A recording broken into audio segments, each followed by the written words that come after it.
आज का हमारा पहला विषय है रेडियो नाटक। हम नाटक पढ़ चुके, नाटक हमने देखा है। नाटक क्या है? एक दृश्य विधा है। कहानी को दृश्यात्मक रूप देकर, रंगमंच के दृष्टि से उसको उतारकर, अभिनेता का गुण उसमें डालकर उसे नाटक का रूप दिया जाता है। और वहीं पर कैमरे, लाइट, साउंड आदि व्यवस्था के रूप से निर्देश देकर उसे पटकथा का रूप दिया जाता है। लेकिन आपने देखा है कि ये जो माध्यम है हमारे पास, रेडियो, ये एक श्रव्य माध्यम है। सुनकर हम आनंद लेते हैं, लेकिन सुनकर हम आनंद कब ले सकते हैं? जब जो कुछ हम सुन रहे हैं वो सब कुछ सुनने के साथ साथ हमारी आंखों में एक चित्र बनता चला जाए और हम उसमें डूबकर उसका आनंद लें। तो जब ये एक ऐसी विधा है जिसमें हम कुछ पढ़ नहीं पा रहे, जिसमें हम कुछ देख नहीं पा रहे, ऐसी विधाओं से हम कैसे जुड़कर आनंद ले सकते हैं? तो रेडियो जो नाटक है या रेडियो की कोई भी रूप है, उसकी ताकत सबसे बड़ी क्या है? शब्द, ध्वनि। ये दो बड़ी ताकत है, शब्द और ध्वनि। शब्द का मतलब तो आप जानते हैं, जो हम यहां से उच्चरित कर रहे हैं। ध्वनि का मतलब है विभिन्न प्रकार की साउंड्स, जरूरत पड़ने पर कार की पों पों, घंटी की ट्रिन ट्रिन, खांसने की आवाज खो खो, ये सब उसमें आए, तब जो है उसमें जीवंतता आएगी। ये शब्द और ध्वनि मिलकर ही क्या बनाते हैं? रेडियो नाटक में बिंब बनाते हैं। तो श्रोता जो है बिंब से जुड़ता है, और बिंब से जुड़ने के बाद उसको प्राप्त होता है अर्थ। यानी क्या रेडियो में सुनाया जा रहा है, क्या कहा जा रहा है, उसके अर्थ तक पहुंचता है। यानी रेडियो द्वारा प्रसारित कथ्य उसके अर्थ तक पहुंचने में शब्द, ध्वनि और बिंब, ये तीन चीज सहायक होते हैं। क्वेश्चन आ जाए, रेडियो द्वारा होने वाली अभिव्यक्ति में कौन सहायक हैं? ये तीन चीजों को ध्यान रखें आप। कोई यहां दृश्य नहीं है, कोई प्रकाश नहीं है, इसकी चर्चा होगी। ठीक है, तो अभी जो पहले बताया, रेडियो नाटक क्या है? एक श्रव्य विधा है, इस बात को ध्यान रखें। और इनमें तीनों में, ये रेडियो नाटक में शब्द, ध्वनि और बिंब, और इन तीनों में भी अगर हम बात करें तो सबसे इंपॉर्टेंट क्या है? ध्वनि है। ध्वनियों के माध्यम से तरंगित होती हैं ध्वनियां, वेव्स, फ्रीक्वेंसी के माध्यम से चलती है, इसलिए ध्वनियां ही प्रधान हैं। नेक्स्ट, ये कैसी ध्वनियां है, फिर कहीं भूल ना जाना। एक तो शब्द जो होते हैं, शब्द बिंबात्मक होने चाहिए और साथ साथ अर्थ ग्रहण कराने में सक्षम होने चाहिए। शब्द कैसी क्वालिटी वाले होने चाहिए? मैंने कल पिछली क्लास में भी एग्जांपल दिया था। टीवी में अगर ऐड आ रहा है, दिखा रहे हैं एक दादी और एक पोते को, तो दादी और पोता दिख रहा है, हमें किसी से पूछने की जरूरत नहीं कि कौन लोग हैं, किस उम्र के लोग हैं और क्या कह रहे हैं, उनका संबंध क्या है। लेकिन रेडियो में जब आएगा तब आपको बताना पड़ेगा।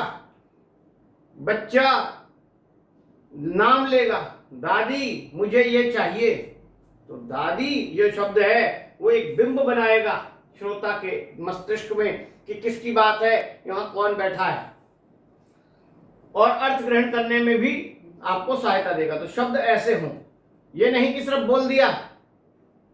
अगर खाली रेडियो में बोल दिया जाए किसी के द्वारा मुझे ये चाहिए, तो आप समझ नहीं पाएंगे कौन कह रहा है, किससे कह रहा है, क्यों कह रहा है, कहने वाले लड़का है, लड़की है, क्या अवस्था है। इसलिए उन सब का ध्यान रखना। शब्द बिंब बनाएंगे और बिंब के साथ साथ अर्थ ग्रहण कराएंगे। इसलिए शब्द की विशेषता क्या है, उस पर हमने बात की है। ध्वनियों की बात करें तो भौतिक ध्वनियां ही रोचकता, सजीवता और बिंबात्मकता लाती हैं। ओके, भौतिक ध्वनियां ही रोचकता, सजीवता और बिंबात्मकता लाती हैं। ध्वनियां कैसी हो, क्या काम करती हैं? मैंने अभी बताया, ये भौतिक ध्वनियां हैं। गाड़ी की आवाज,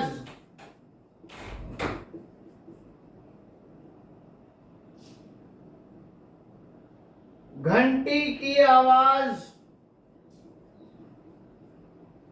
बूढ़ी स्त्री की आवाज, ये कोई भी चीज हो, ये सब की बात हम कर रहे हैं।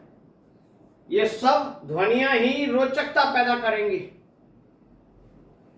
देखिए, जैसे मैं आपको बताऊं कि एक गाड़ी घर के नीचे आकर रुकी, उसमें से एक आदमी नीचे से ऊपर आया घर पर और पानी मांगने लगा। ये एक कथन है, ये वर्णन है। इफेक्टिव है, अर्थ समझ आ रहा है, लेकिन और ज्यादा इफेक्टिव कब होगा?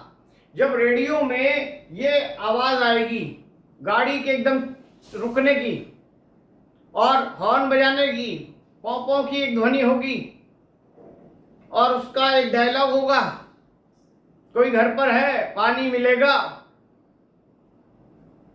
बच्चे, पानी मिलेगा, तो पता लगा कि बच्चे से बात कर रहा है। ये इस तरह वही चीज जब इस ध्वनियों के साथ प्रस्तुत होगी तो उससे रोचकता आएगी, सजीवता आएगी और एक चित्र भी आपके दिमाग में बनेगा। जैसे आप देखते थे, मैं नहीं जानता कितने लोगों ने पहले तो जब टीवी नहीं था तब तक लोग रेडियो पर ही जिंदा थे, रेडियो ही सब कुछ था। लोग साथ में ट्रांजिस्टर लेकर कान पर लगाए घूमते थे, कमेंट्री सुनते थे। आज भी बहुत सारे लोग कमेंट्री सुनते हैं कान पर रेडियो लगाकर, एफएम के माध्यम से। तो आप क्या देखते हैं? बिना मैच देखे वो मैच सुन लेते हैं। जो दृष्टिबाधित लोग हैं उनकी स्थिति भी ऐसी है, उनका तो जीवन उस पर टिका हुआ है, रेडियो पर पढ़ते हैं, लिखते हैं, सब कुछ, फिल्में भी देखते हैं। एक मेरे मित्र हैं, वो दृष्टिबाधित हैं और उन्होंने एक दिन कह दिया, अरे सर आपने वो फिल्म देखी? ये शब्द सुनकर मैं भौचक्का रह गया है। मैंने ये फिल्म देखी, ये तो ऐसे बोल रहे जैसे इन्होंने देख ली, ये तो देख नहीं सकते। अब बड़ी मुश्किल से मैंने हंसी रोकी, कहीं उनको ये ना लगे मेरे पे क्यों हंस रहे हैं। और फिर मैंने हिम्मत करके बोला, मैंने कहाँ देख ली तुमने फिल्म, क्या था उस फिल्म में? उन्होंने पूरी फिल्म का एक एक चीज जानकारी दे दी और उन्होंने बताया कि मैंने ये रेडियो, पूरी फिल्म जो है उसका ऑडियो सुना। अगर ऐसी ये ताकत ना होती इसमें तो फिर रेडियो को कोई नहीं पूछता। तो जो पहले रेडियो आते थे उसमें हवा महल नाम का एक कार्यक्रम आता था, इसमें एक कोई स्टोरी, कोई नाटक चलाते थे। बच्चों के लिए चुनमुन नाम से एक कार्यक्रम चलता था। संगीत माला चलती थी, शिवा का संगीत माला, ये सब।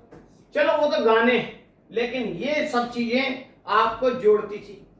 इवन आज भी टीवी के जो धारावाहिक हैं वो सब रेडियो पर ऑडियो रूप में प्रस्तुत होते हैं, जिनके लिए कि जो लोग देख नहीं सकते।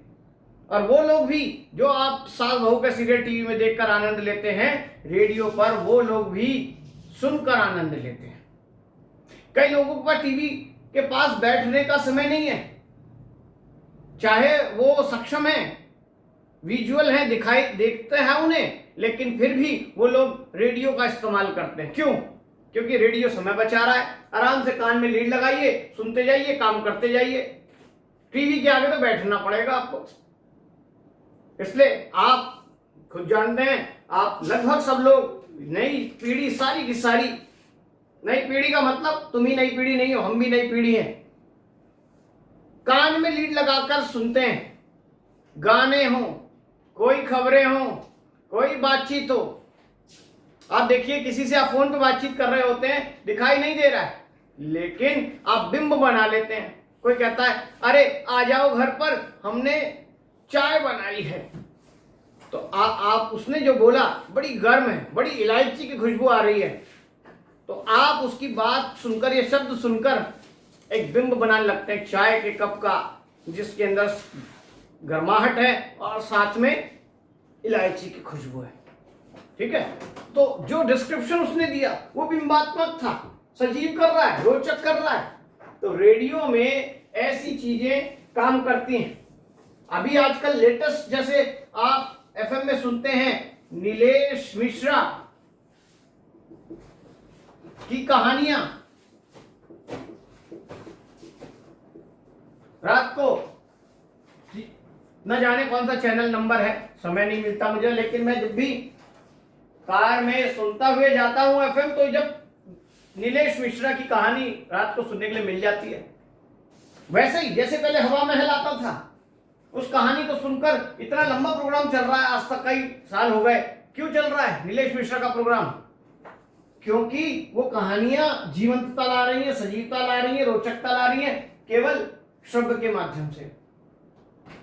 तो रेडियो जो नाटक है वो जो है अपने आप में एक विशेष गुण पैदा करता है समय के साथ साथ। रेडियो नाटक की तो अभी हम बाद में बात करेंगे, सिर्फ रेडियो में जो कुछ प्रसारित होता है उसकी क्या क्वालिटी है, ये अभी बात बता रहे हैं। ये बिल्कुल वैसा है, रेडियो नाटक, रेडियो में कुछ भी चीज आप सुनते हैं, जैसे आपकी दादी या नानी कहानी सुनाती थी,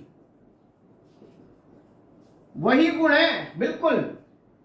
अब दादी नानी जैसे कहानी सुनाती थी, उसमें आनंद क्यों आता था? वो जिस अनुतान के साथ, बलाघात के साथ, संहिता के साथ, सारी उच्चारण की क्वालिटियों के साथ आपको सुनाती थी।